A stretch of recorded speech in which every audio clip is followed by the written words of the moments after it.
Hello, mga ka-Mother Life. Ayan, luluto na si Taba. Hindi, joke. Luluto na si ate ng ulam namin na pang gabi. Ayan. Ayan na siya. Ayan siya. Nagiiwa ng bawang, sibuyas, at kamatis. Nag-aaway kami kasi ang tinola, lalagyan niya daw ng kamatis. Ang sabi ko, hindi pwede. Itinuloy pa rin, ayan.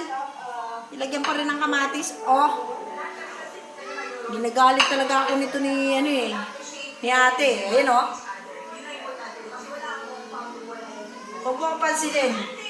Sabi ko, huwag mo lagyan ng kamatis. Sige ka pa rin ang lagay.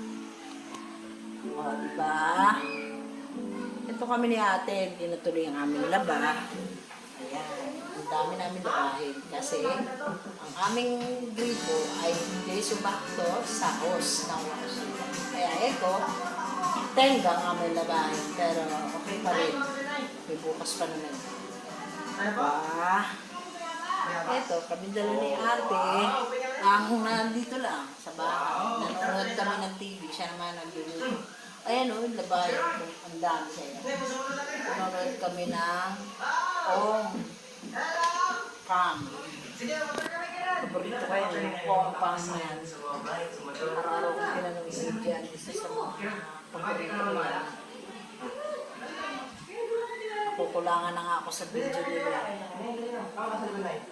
Ito, si Mother, stay at home muna. Kasi, gabi na. Joke. Ayan. Diba? Yung aming tuta. Yan, ayan o, ang aming tuta. Hindi nyo makikita. Ayan o. Kasi itim siya. Gagalaw yan o. Ayan. Si ating Taba. Nagluluto pa rin ang aming ulam ngayong araw. Si Mother, busy sila, di ba? Kanina, punta ako ng munisipyo na Las Piñas. Tapos nagbayad ako ng contribution sa akin. SS. Kaya medyo pagod si Mother.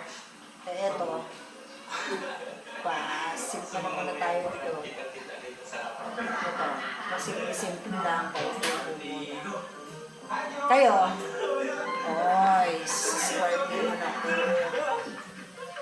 Subscribe.